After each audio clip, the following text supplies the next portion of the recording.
Mamă, cum se vede de aici. Era scara motorul. Mamă, cum se vede de aici. Băi, pune cric.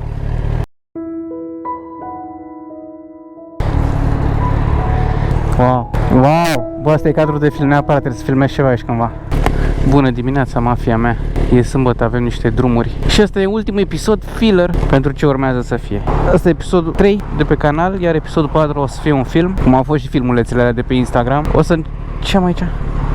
Ochelari. Ce se întâmplă cu canalul ăsta? Să fie un canal de film. Efectiv, o să avem și noi când doar ne plimbăm cu motorul și vorbim. Și o să avem și episoadele film. O să vorbim despre mine puțin, ca un intro. Despre Shini. Am vorbit despre R6, puțin că am supărat, dar încercăm să nu... Clipurile astea vreau să le fac. Bă, frate, vreau să fie exact ca atunci când te uitai la Dragon Ball Z, bă, și primeai o energie pozitivă. Primeai ceva așa, nu știu, ca un fel de învățătură. Bă, să lupți, să ai spirit de luptător. Să nu-ți pese de răutăți, să nu-ți pese de toți retarzi. Plus că eu am un fel de condiție, bă, frate, după pandemie, când mă enervez, îmi crește tensiunea și îmi curge sânge din nas. Ce înseamnă să fii luptător? Știu, mersi. Asta o știu, uite, oamenii vor să te lase să te bagi în față, dar numai că n-ai unde, mersi. Înseamnă atunci când vezi o nedreptate, că se întâmplă, gen ceva rău, știi, vezi un om că îi face rău altei persoane, persoana respectivă e mai mică și nu poate să se apere, bă, simți ceva în tine, simți ceva că vrei să aperi persoana aia. Cam ăla e sufletul și mintea unui luptător. Și acum depinde cum te lupți.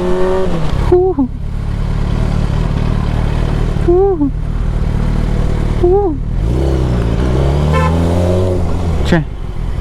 De ce m-a claxonat? Am ghiozdanul deschis? E roșu, e verde.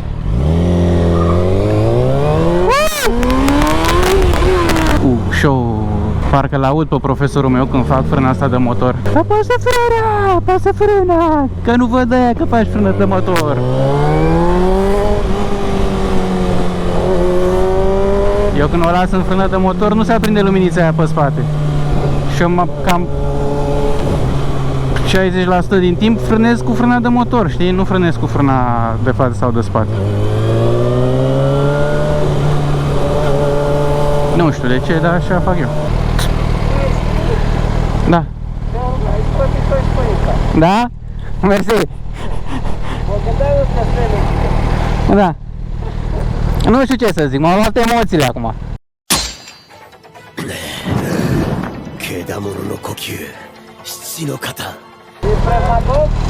Cum? M-am intimidat.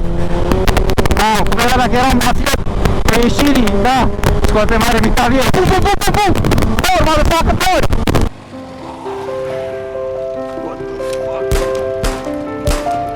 Întrebam dacă zici spre Znagov, în carne. Unde, la Znagov? Ce-i congelat cu Znagov? Nu știu, mai trebuie să trec pe la cineva să las niște lucruri și poate, nu știu, oricum eu vreau să spăl lanțul azi. Dar mersi de invite. Nu prea merg singur, am un frățior care are motor și nu prea merg fără el. Dacă nu vine el cu mine, nu mă duc nicăieri. Hai bă, Ștefan, ia-ți motorul ăla, îmi va piciorul. Foc. Motul, chain și motul. Lube. Salut, salut. Yeah, I'm filming how I'm cleaning the chain. Yeah. You need to clean it actually. Yeah. It's a nice motor. Bună seara la Moș Ajun. Ne dați ori nu ne dați. You watch anime or I'm dreaming? Yeah, I watch anime. This is That's from Demon Slayer. Demon Slayer, yeah. Yeah. Oh, Lord. This is my neighbor though, from here. Yeah, I saw big boy. Cum? Ce an e Mobra? 2004. 2004, Da, Cum am auzit-o. da. Are și silencer ăla băgat în tobă, ca să nu se audă tare. Păi nu, că dacă scot eu omor pe toți. Grijă mare, că e nervos. Merg ușor cu ea, merg ușor. Așa. Motor. Ia. Ce scuște, bă? E frică. Gianni! De băi, ce rău, mă înconjuraseră. Urma mare hit. Să rădeau jos cu 2 pistoale, dă-te jos pe motor.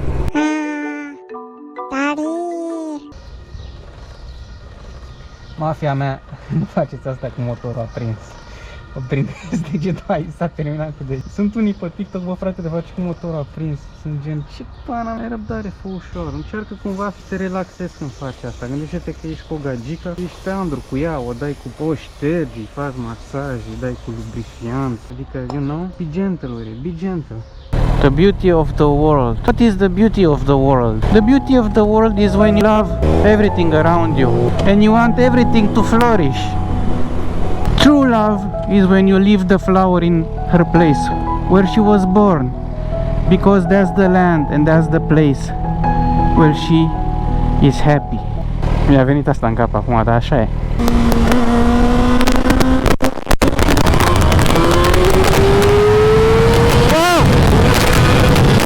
Mamă, cum lucește lanțul. N-am văzut în viața mea așa. Brand new. Brand new. Salut, ce mai faci? I-am spălat lanțul. I-am spălat lanțul. Și am pus și camera. Eu am aici pe cameră. Tu pui pe YouTube ceva? Uneori mai pun unul.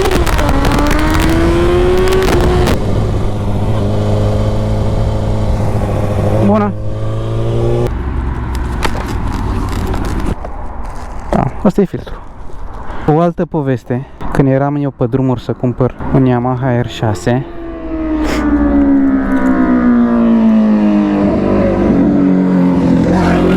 când deschid motorul ăla de la Brașov, R6-le de la Brașov, deci fiți atenți câte chestii sunt într-un filtru de aer.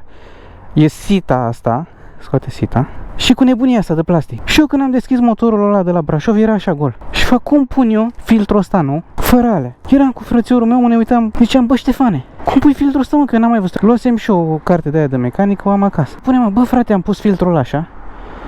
Așa l-am pus. Bă, așa l-am pus, tu înțelegi că așa l-am pus și l-am lăsat așa. N-am mai luat motorul. Ia uite, mă frate, filtru nou de aer, adevărat. Ia cum arată asta.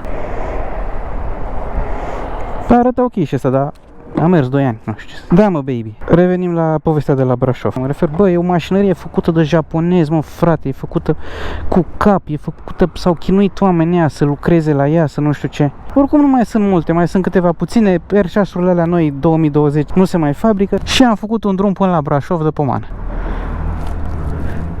Ia uite ce frumos. Altceva, avem filtru de aer nou și nu oriunde l-am pus, l-am pus aici pe pod. Ia uite ce... Bun, bun, bun, bun, bun. Bun. Mamă, cum se vede de aici? Mamă! Bă! Dați subscribe, dați follow. Frate, aici o să fie toate filmele. Pe Instagram ce mai pun eu story-uri așa și chestii de amuzament, dar... Aia zic. Să aveți asfalt uscat, o zi frumoasă și fiți luptători, că mulți oameni răi încearcă să vă fure fericirea. Nu-i lăsați!